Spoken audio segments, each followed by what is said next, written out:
Versus Sport.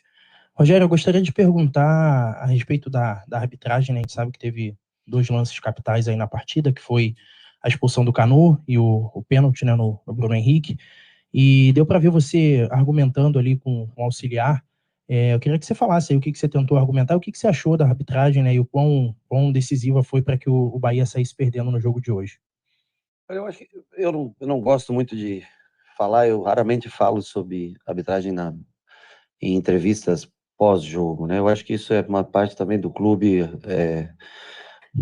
analisar, né? Com relação ao lance da expulsão, que foi, sei lá, 2 minutos de jogo, se eu não me engano, né? Eu acho que é claro que é uma jogada de dentro para fora, ele não está indo em direção ao gol. O árbitro tira o cartão amarelo e interpreta como exatamente o lance é.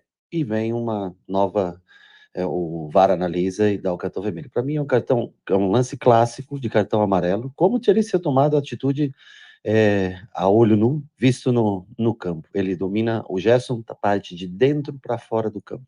Então esse lance para mim foi o principal do jogo, porque ele muda, deixa a gente com um jogador a menos, nos tira a possibilidade de estar mais próximo do gol, né? Então eu acho que houve um erro grotesco nesse sentido.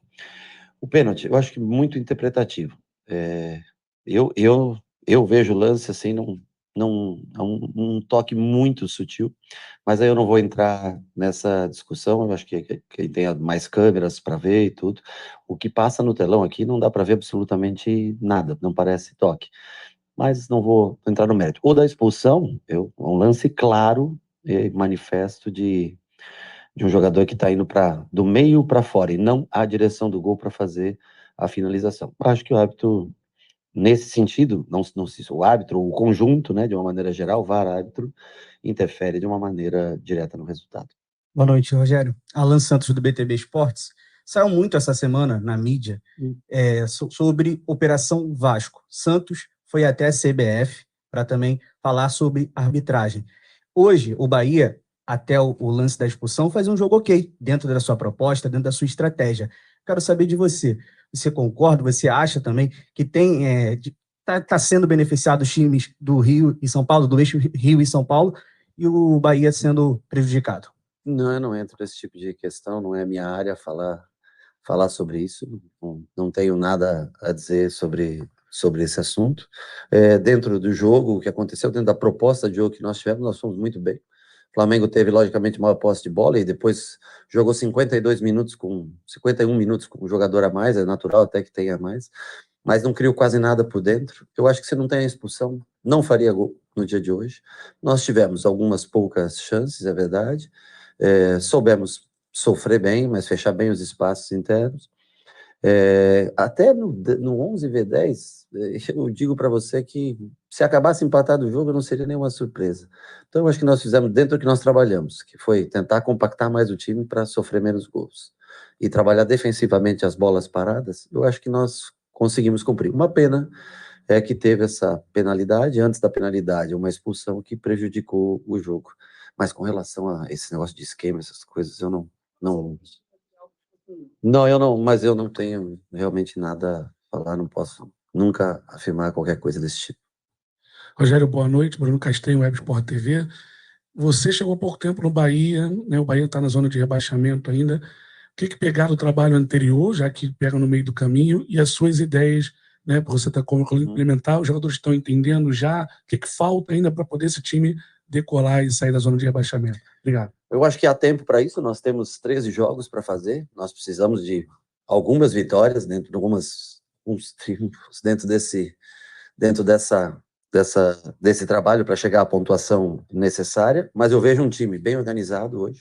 Eu acho que de boa intensidade que o time tinha, o time do Renato era um time de boa intensidade de jogo, um cara, pelo que tem informações e pelo que eu vi também, de muito boa índole, né? Um grande profissional.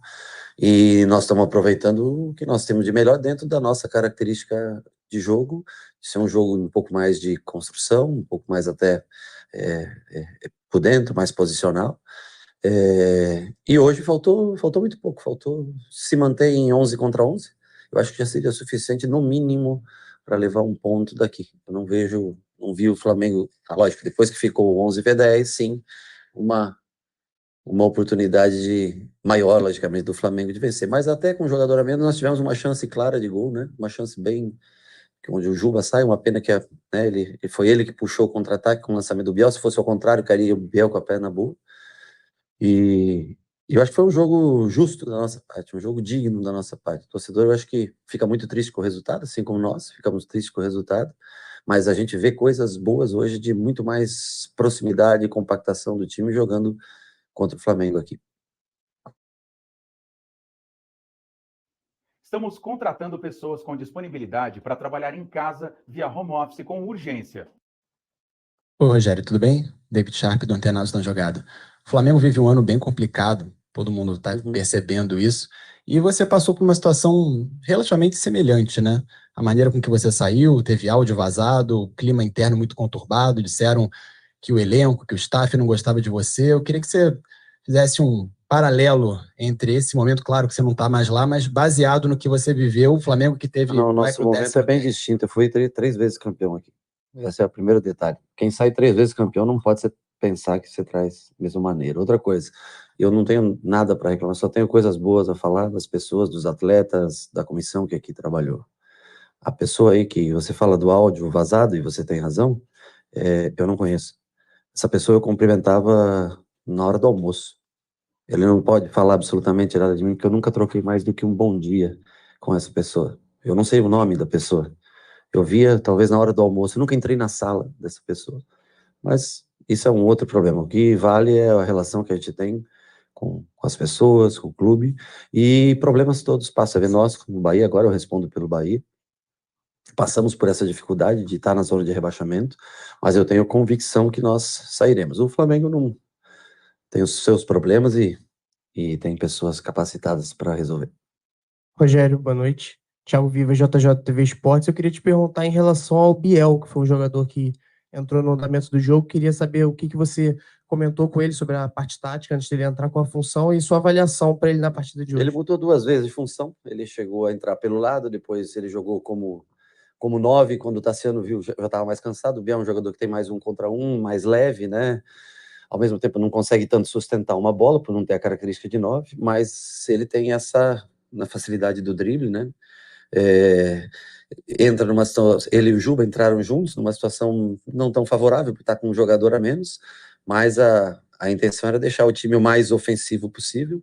Ele, depois que veio da lesão, vem melhorando. Eu acho que precisa ainda algum ajuste de parte tática, mas é um belíssimo jogador, tecnicamente falando, é um ótimo jogador. O Juba também vem nos treinamentos melhorando a cada dia, e ele melhorando cada vez mais o entendimento do jogo, vai tendo cada vez mais minutos. Mas ele fez, uma função de lado, depois eu trouxe o Tassiano para o lado, deixando ele mais solto à frente, porque ele é um jogador que pode decidir no 1 contra 1, mas é difícil, porque tem uma dupla de zaga boa postada do outro lado, é difícil você ter as oportunidades. Ele acha muito bem esse passe para o Juba, né, num contra-ataque, e já mais para o final ainda nós jogamos mais com Jacaré e ele tentando pressionar um pouco mais alto em 2, mas aí começa a abrir pelos lados, ele põe, acho que Araújo e Cebolinha, né, um de cada lado, aí fica muito largo o campo para marcar em 3 só, mas são os riscos que você corre quando você tem um homem a menos contra um time como o Flamengo.